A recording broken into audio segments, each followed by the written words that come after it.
Et nous allons à présent accueillir sur scène une philosophe spécialiste de la philosophie antique, morale et politique. C'est une femme qui a dirigé pendant 7 ans l'école normale supérieure et qui est aussi membre du comité stratégique du forum Osons la France. Monique Canto-Sperber, bonsoir. Vous venez nous parler ce soir d'excellence universitaire. Et je vous laisse la parole. Merci. Oser, un très beau nom. Justement, il fallait l'oser au haut de ce forum, et c'est formidable que tu aies l'occasion de réunir tant de talents dans cette journée. Pourquoi réfléchir à nos institutions d'éducation, d'enseignement supérieur et de recherche? Pour une raison simple, quelle autre source assurée de la recherche, de la richesse future d'un pays que l'enseignement supérieur et la recherche? Songez au potentiel de développement économique que ces deux activités recèlent. D'une part, l'innovation technologique. Aujourd'hui, c'est clairement la source majeure de développement des pays, du point de vue économique. Mais songez aussi à la capacité qu'aurait un enseignement supérieur qui soit bien conçu de former de manière adéquate, avec l'esprit qu'il faut pour notre monde, tous ceux qui sont destinés à jouer un rôle important ou moins important, quel que soit leur échelon, leur place dans la société, dans les entreprises françaises ou dans les grandes institutions françaises. Il n'y a pas d'autre garantie sur la richesse économique future que la nécessité d'un investissement massif dans l'enseignement supérieur, l'éducation et la recherche. Simplement, un certain nombre d'éléments de notre tradition française présentent des côtés d'ombre et de lumière. Et il faut réfléchir à ce que signifient ces universités, ces centres de recherche. Songez que c'est la plus ancienne institution au monde.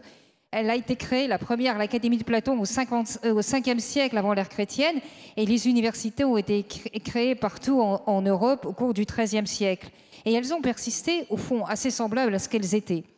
Réfléchir, oser réfléchir aux institutions d'enseignement supérieur, c'est avoir une clé de l'avenir, c'est avoir surtout une réflexion sur notre modèle républicain français, ce fameux modèle d'intégration, d'assimilation, d'émancipation par le savoir, l'éducation et la culture. Nous savons combien ce modèle est malmené aujourd'hui. Mais prenons la réflexion au niveau des institutions qui sont censées le mettre en œuvre. Et autre question essentielle dans tous les pays, mais particulièrement dans le nôtre, qu'est-ce que ça signifie, l'élite, cette fameuse élite française que tout notre système scolaire est censé produire? Qu'est-ce qu'elle signifie aujourd'hui et comment la caractériser? Lorsqu'on réfléchit à l'enseignement supérieur français, aux institutions de recherche, aux institutions d'éducation, on est tout de même frappé par un extraordinaire contraste. D'un côté, la lumière. La France est encore un très grand pays de la science mondiale. 1% de la population mondiale, oui, c'est vrai, c'est tout petit. Mais en contrepartie, la France est aujourd'hui réellement le pays des mathématiques. Je crois que vous avez entendu tout à l'heure Cédric Villani qui a dû vous le dire.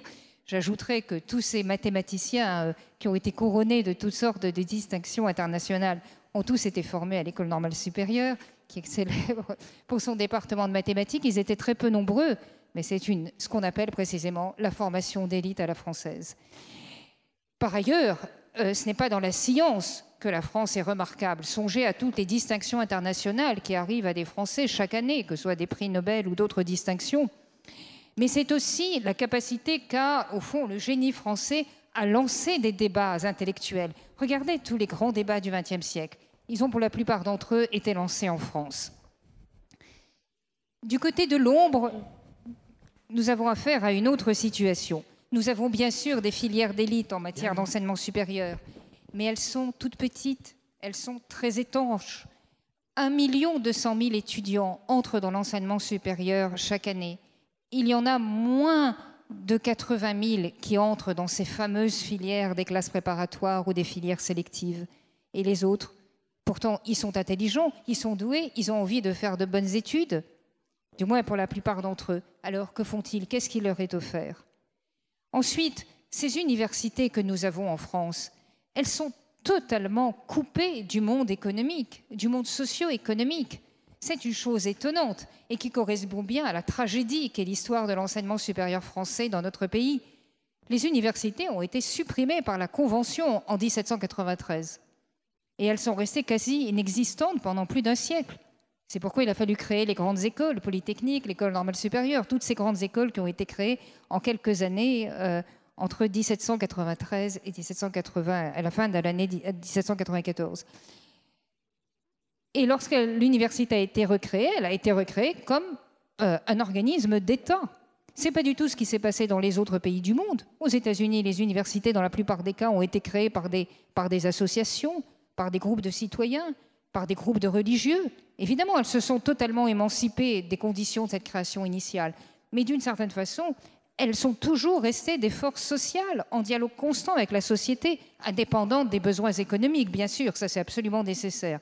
L'université prospère que si elle est indépendante, mais en capacité de les écouter tout de même, éventuellement de pouvoir trouver des solutions aux problèmes que se pose le monde socio-économique. Rien de tel n'existe en France. Et ça, c'est une situation tout à fait anormale, parce que nos valeurs universitaires auxquelles nous tenons tant doivent devenir de véritables forces sociales et à ce titre avoir la puissance d'une force sociale parmi d'autres dans la richesse du monde économique. Et enfin, un dernier problème dans la formation française, elle est excellente, mais elle ne forme malheureusement pas assez à l'innovation, à la recherche et à l'esprit critique. Ces grandes écoles à la française, pour la plupart d'entre elles, pratiquent quand même une excellente formation de l'esprit sous le grand modèle administratif français. Très peu d'entre elles créent des ingénieurs capables d'innover.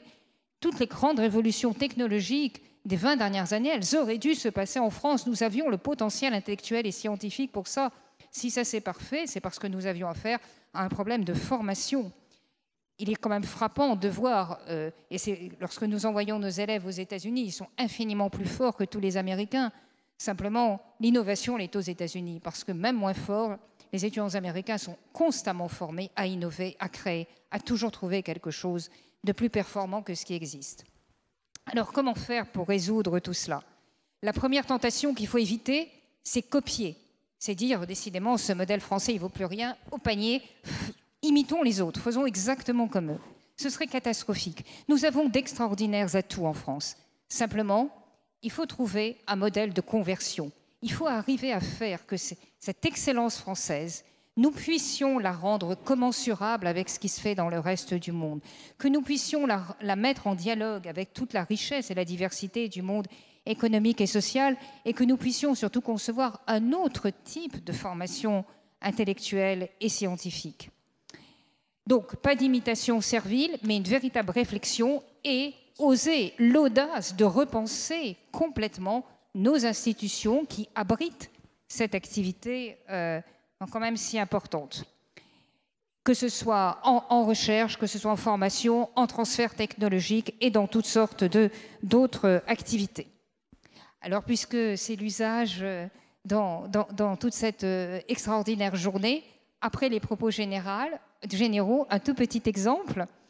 À la suite des très nombreuses incitations qui ont été lancées par l'actuel gouvernement pour redynamiser le monde de l'enseignement supérieur et la recherche, nous avons proposé, nous, autour de l'école normale, supérieure, mais avec le Collège de France, l'Institut Curie, les grandes écoles d'art françaises et de nombreuses autres institutions, nous avons proposé de nous réunir et de créer un modèle d'innovation institutionnelle, c'est-à-dire une université de recherche de standard international et qui puisse, nous l'espérons, dans peu de temps, dans quelques années, concurrencer les leaders mondiaux dans le domaine. Et nous avons un programme de recherche complètement innovant, un programme de formation qui tiendra compte de la diversité des talents, car nos systèmes de sélection aujourd'hui sont terribles. Ils ont été conçus à un moment où l'école était très exigeante. Il est frappant de constater que maintenant, l'école est de moins en moins exigeante, mais la sélection est aussi forte et l'humiliation aussi. Donc là, il y a vraiment quelque chose que nous devons repenser dans notre modèle français. Mais nous avons essayé de créer une formation d'élite qui soit extrêmement ouverte et qui tienne compte de la diversité des étudiants. Les très bons élèves n'entrent plus aujourd'hui par mimétisme dans les classes préparatoires, comme c'était le cas il y a 20 ans. Beaucoup d'entre eux ne veulent pas faire ça. Donc il faut leur offrir quelque chose. Et enfin, dans la pénétration au sein de la société, la diffusion des connaissances, la transmission de tout ce que nous pouvons transmettre, nous espérons y arriver.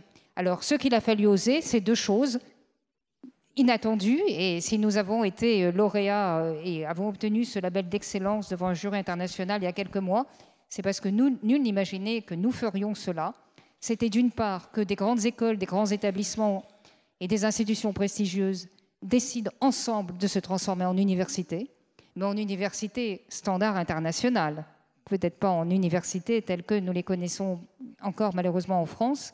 Et puis deuxième chose, que cette fameuse dualité du système, classe préparatoire, grandes écoles d'un côté et université de l'autre, ce soit précisément nous qui prenions l'initiative d'en penser la réunion et la convergence.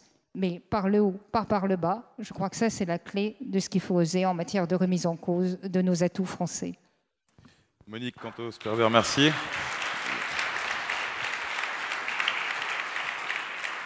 Alors, mon ami Lauriette, depuis ce matin, me dit que j'ai une seule question à poser puisqu'on est en retard.